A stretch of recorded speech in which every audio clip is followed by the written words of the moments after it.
Hi అండి, అందరికీ నమస్తే. నేను మీ Harshitha. Welcome back to Harshi's kitchen.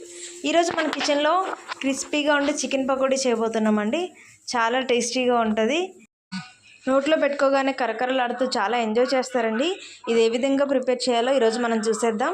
దానికంటే ముందు మీరు మన ఛానల్కి కొత్తగా వచ్చినట్లయితే మన ఛానల్కి లైక్ చేయండి, అలాగే సబ్స్క్రైబ్ చేసుకోండి. సబ్స్క్రైబ్ చేసుకుంటే ఇలాంటి వీడియోలు మరెన్నో చూడొచ్చండి. మన ఛానల్లో చాలా వీడియోస్ ఉన్నాయి, ఒకసారి చూడండి. అలాగే మీ ఫ్రెండ్స్కి తెలిసిన వాళ్ళకి కూడా షేర్ చేయండి. ఇది ఏ విధంగా ప్రిపేర్ చేయాలో చూసేద్దాం రండి. దీనికోసం ముందుగా నేను 1/2 kg చికెన్ తీసుకున్నానండి. దీన్ని 3 నుంచి 4 సార్లు శుభ్రంగా కడిగి తీసుకున్నాను. ఇప్పుడు ఇందులోకి ఒక ఎగ్ని పగలగొట్టుకొని వేసుకుంటున్నాను. ఒక ఎగ్ యాడ్ చేశానండి. ఈ చికెన్కి ఒక ఎగ్ అనేది సరిపోతుంది. ఇప్పుడు ఇందులోకి 1/2 టేబుల్ స్పూన్ ధనియాల పొడిని యాడ్ చేశాను.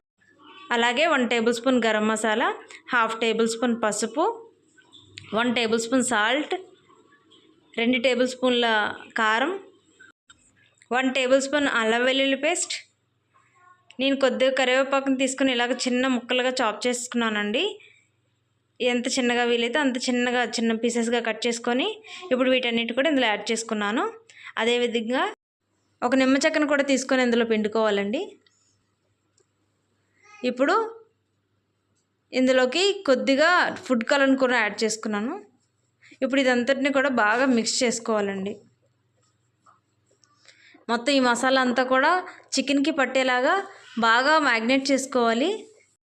మనం ఇందులో ఎగ్, నిమ్మకాయ, మసాలా అంతా వేసుకున్నాం కదండి. ఇదంతా కూడా చికెన్కి బాగా పట్టించాలి, అప్పుడే మంచి టేస్ట్ ఉంటుంది. మనం ఇందులో నిమ్మకాయ యాడ్ చేసాం కదండి, దానివల్ల చికెన్ అనేది కొంచెం మెత్తబడుతుంది. ఇప్పుడు ఇందులోకి 2 టేబుల్ స్పూన్ కార్న్ఫ్లోర్ యాడ్ చేశాను.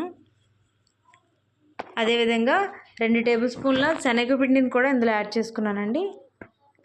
ఇప్పుడు ఇవన్నీ కూడా మళ్ళీ చికెన్కి బాగా ఈ శనగపిండి, కార్న్ఫ్లోర్ అనేది బాగా పట్టించాలండి. ఇది అంతా బాగా పట్టించిన తర్వాత దీన్ని ఒక 2 గంటలు మూత పెట్టుకొని పక్కన పెట్టుకోవాలి. ఇలా పక్కన పెట్టాక 2 గంటల తర్వాత స్టవ్ ఆన్ చేసుకొని స్టవ్ మీద కడాయి పెట్టుకోవాలండి. ఇప్పుడు ఇందులోకి డీప్ ఫ్రైకి సరిపడా ఆయిల్ని ఇందులో యాడ్ చేసుకోవాలి. ఇప్పుడు ఈ ఆయిల్ అంతా కూడా బాగా హీట్ చేసుకోవాలండి.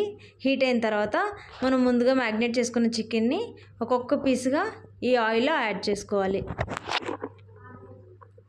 చూపించిన విధంగా నెమ్మదిగా ఆయిల్లో యాడ్ చేసుకోవాలండి. ఎందుకంటే మళ్ళీ మనకి తుల్లే అవకాశం ఉంటుంది కాబట్టి ఆయిల్ తుల్లకుండా నెమ్మదిగా ఒక్కొక్క పీస్గా ఇందులో అన్ని పీసెస్ని కూడా కొద్దిగా యాడ్ చేసుకోవాలి. ఇప్పుడు ఇవన్నీ కూడా ఒకవైపు ఫ్రై అయ్యాక రెండో వైపుగా మెల్లమెల్లగా తిప్పుకుంటూ రెండు వైపులో కూడా బాగా ఫ్రై చేసుకోవాలండి. మెల్లగా తిప్పుకుంటూ ఫ్రై చేసుకోవాలి. మళ్ళీ ఆయిల్ అనేది తొలుతుంది కాబట్టి నెమ్మదిగా తిప్పుకుంటూ రెండు వైపులో కూడా ఫ్రై అయ్యేలాగా బాగా ఫ్రై చేసుకోవాలి. ఈ విధంగా ఇవన్నీ ఫ్రై అయిపోయండి. ఇప్పుడు వీటిని కొద్దిగా తీసుకుంటూ ఒక టిష్యూ పేపర్ అయినా లేదంటే నార్మల్ పేపర్లోకైనా ఇలాగా ఒక ప్లేట్లోకి తీసుకొని ఈ పీసెస్ అన్నిటిని కూడా చికెన్ పీసెస్ అన్నిటిని కూడా వీటి మీదకి వేసుకోవాలండి. ఆయిల్ వీటికైతే ఏదైతే ఎక్సెస్ ఆయిల్ ఉంటుందో అదంతా ఈ పేపర్ అనేది పీల్చేసుకుంటుంది కాబట్టి మనం తినేటప్పుడు ఆయిల్ అనేది చేతికి అంటుకోకుండా ఉంటుందండి. ఇప్పుడు అదే ఆయిల్లో 4 పచ్చిమిరపకాయ చిలుకలను తీసుకొని వీటిని ఇదే ఆయిల్లో బాగా ఫ్రై చేసుకోవాలండి. ఈ విధంగా ఫ్రై చేసుకున్న ఈ పచ్చిమిర్చిని తీసుకొని ఇప్పుడు మనం తీసుకున్న చికెన్లోకి యాడ్ చేసుకోవాలి. ఈ విధంగా ఇప్పుడు మళ్ళీ అదే ఆయిల్లో కొద్దిగా కరివేపాకును కూడా తీసుకొని ఫ్రై చేసుకోవాలండి. ఈ కరివేపాకు అంతా కూడా ఫ్రై అయిన తర్వాత ఇప్పుడు దీన్ని ముందుగా తీసుకున్న చికెన్లోకి దీన్ని కూడా యాడ్ చేసుకోవాలి. ఇప్పుడు ఇందులోకి ఇలాగ యాడ్ చేసుకున్న తర్వాత ఇప్పుడు మరలా ఇందులోకి కొద్దిగా జీడిపప్పు పలుకులు నేను తీసుకున్నానండి. ఇప్పుడు వీటిని కూడా ఆయిల్లో ఈ విధంగా కొంచెం ఫ్రై చేసుకోవాలి. ఇలా ఫ్రై చేసుకున్న జీడిపప్పు పలుకులను కూడా మనం ముందుగా ఫ్రై చేసుకున్న చికెన్లోకి యాడ్ చేసుకోవాలి. ఇలా ఇవన్నీ చికెన్లోకి యాడ్ చేయడం వల్ల తినేటప్పుడు చాలా టేస్టీగా ఉంటుందండి. ఇవన్నీ కూడా చాలా క్రిస్పీగా ఉంటాయి. ఇప్పుడు దీన్ని ఒక ప్లేట్లోకి ఇలా సర్వ్ చేసుకుంటే ఎంతో కరకరలాడే క్రిస్పీగా ఉండే చికెన్ పకోడీ రెడీ అండి. మీరు కూడా ఒకసారి ట్రై చేయండి. మీకు ఎలా వచ్చిందో నాతో కూడా షేర్ చేసుకోండి. అలాగే మీ ఫ్రెండ్స్కి, మీ ఫ్యామిలీ మెంబర్స్కి షేర్ చేయండి. లైక్ చేసి సబ్స్క్రైబ్ చేసుకోండి. అలాగే మీకు ఎటువంటి వంటలు కావాలో నాకు కామెంట్ సెక్షన్లో చెప్పండి. మన ఛానల్ని ఆదరిస్తున్న మీ అందరికీ చాలా థ్యాంక్స్ అండి. Thank you for watching friends.